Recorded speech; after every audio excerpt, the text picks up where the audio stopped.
having Hokkien Mee or fried oyster? Actually, I haven't had Hokkien Mee in a long time, so I think let's just go Hokkien Mee. Okay, same. 2个 Hokkien Mee 这边吃。 Oh yeah, before like we eat also, I kind of like need to do this. Well, Cool. this for you. Like, it's pretty cool. The Black Mirror stuff. Is it? Right. Go. Thanks. No problems. Alright, so my name is Wesley and I'm 29 this year, just turned 29. Okay. Right, and I'm actually MC. I do event hosting and I also do nightlife as a hype man in Singapore. I think there's only probably about like 6 or 7 of us in Singapore, hype man. Oh, okay. Yeah. I mean, people usually like to say that, oh, you're the annoying bugger beside the DJ screaming in the microphone. Yeah. So Oh. that's how we describe our job. Right. Yeah. So Wesley, can you tell me more about what you do? My daytime, I'm actually a media producer. I work with Tropic Monsters. Right. I actually have a podcast with them called Tropic Tidbit. And I think one thing a lot of people don't know about me is that I've been living with diabetes since I was 17. Right. Yeah, so I was just like actually checking my glucose levels using an app lah, basically. Right. Yeah. I didn't know it was so convenient now to do it. It's very convenient, trust. Because last time we always had to like finger prick. So after a while, it got kind of like painful. It is honestly very painful, right? So this works for me. Wait, so you mentioned that you were diagnosed with diabetes, right, when you were 17. So how do you feel at that point of time? Honestly, because back then when I was like 17, I was actually studying in higher NITEC in ITE. I honestly thought it was a bit like the end of the world for me because, you know, at 17 you always think that you have the entire world ahead of you. You're invincible, you can do whatever you want. Yeah, but then apparently cannot lah. Because as a diabetic, you do have quite a number of restrictions, especially dietary restrictions. Right. So it was hard to cope at first lah. Right. I think the more difficult one was trying to adjust around my own friends because they don't really understand what being diabetic is. Right. You know what I mean? So I used to get like excluded from social events because they thought they had to plan around me. Were you sad that like they would? Kind of. I mean, I had last time I had a bit of like issues making friends, Yeah. and with diabetes it was a bit harder to be honest. It's actually not bad. Wait, I don't like send a picture of my dad. Your dad also likes he's a foodie like you also. Yeah, so like one of the ways I really connect with my dad as well is that through food because my parents are both diabetic. You see. How did your parents like react when they found out that you were diabetic? Wow, my mom actually broke down. Oh. Like over the phone, and she did say that, you know, like maybe it's my fault because like her family line, like my mom's side of the family, they do, a lot of them are diabetic as well. Yeah. How it works is that if you have the genes, right, you can be pre-diabetic. You have the chance to catch diabetes. Oh, it's a higher chance kind Yes. of thing. Okay. So you mentioned that your mom like broke down and she kind of like blamed herself. So do you ever like blame your parents for it? Never. I personally feel like it was my own lifestyle choice. Right. Because like at 17, you know, you're eating everything. You're drinking a lot of like sugary stuff. You thought you were invincible, what? You know? And I didn't really exercise. Yeah, I'm not a exercise kind of person. So my own lifestyle, my own faults, I would say. Right. So what happens if you don't check that thing that you just checked? Okay, so if I don't check my glucose levels, then it's either too high or too low, and I won't know. When I injected, it's supposed to go down because I eat, right? Yeah. And now that I consume my dinner, it's supposed to go up. It's scary. Ooh. It's 11.6. Previously it was Before that, it was about 10 to 9.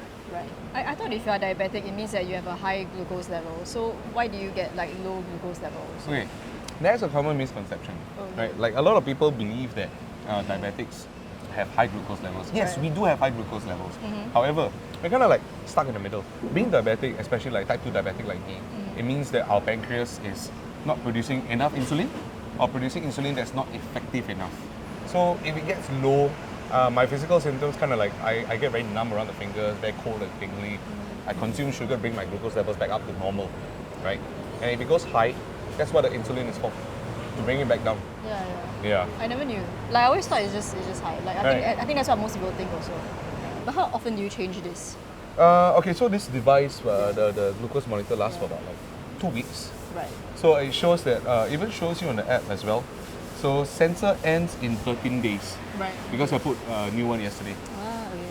And you monitor your food intake through this app and everything. Oh yeah. Yeah. Okay, so here's the fun fact. I actually, ever since I started this, probably about like a month ago or so, I lost 4 kg.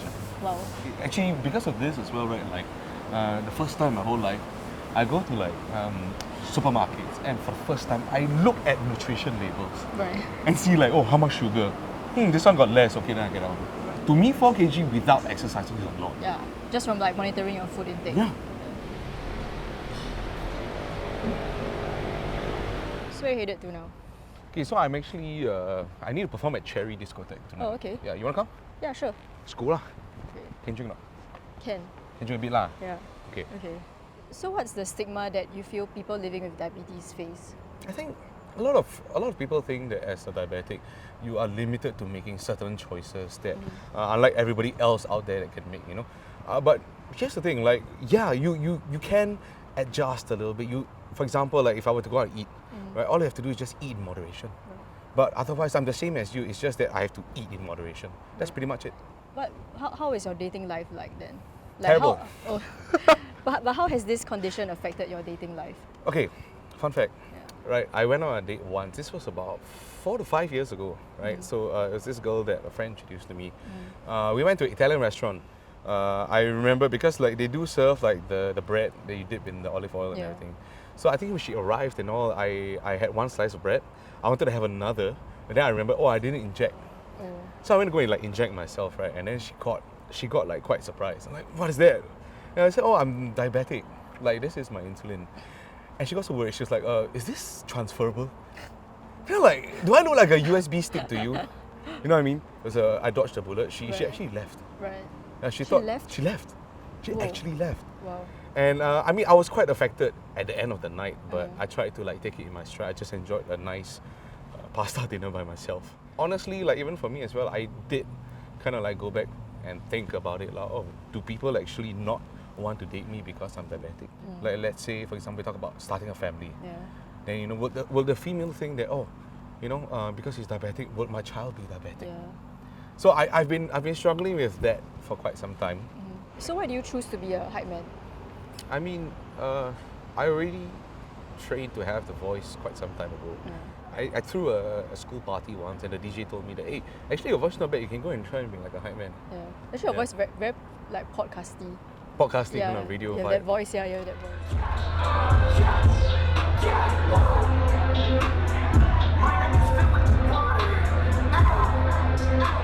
I could really see your energy on stage, like your voice and everything, and like how you try to hype up the crowd. My stage name is Sonorous. Yeah, so like when I'm talking to you, I'm Wesley, so it's like 2 different personas. Yeah. And do you see yourself doing this for a long time? I would say as long as I can. I mean, there's only like 6 to 7 of us in Singapore, and as of now, we don't see any newer prospects coming up. So I don't know, maybe when I'm 45, I might still be doing, you never know. Wow, okay. Yeah. Like, is this your dream job for your future self? If not, what is it? I would say it's a very good side hustle. I wouldn't say it's a dream job per se. I love this job with a passion. I love doing this with a passion. But you ask me to do it long term, I think eventually we all have our shelf lives. We will need to step down. Right. Yeah. But I mean, of course, I would want to leave my legacy behind. Yeah. Then do you have anything you want to say to people living with diabetes who also want to build like a career path for themselves? I would say, to be honest, go out and live your life. Do whatever makes you happy, right? Like at the end of the day, your life is but your own. All the choices, all the decisions that you make, all boil down to what you want. You know, at the end of the day, I feel that if you want to pursue this particular line of career, what's stopping you?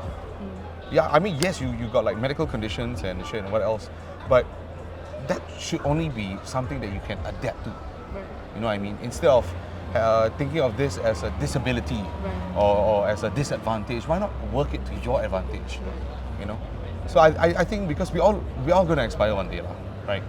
We all have finite lives, so might as well just make the most of it, lah.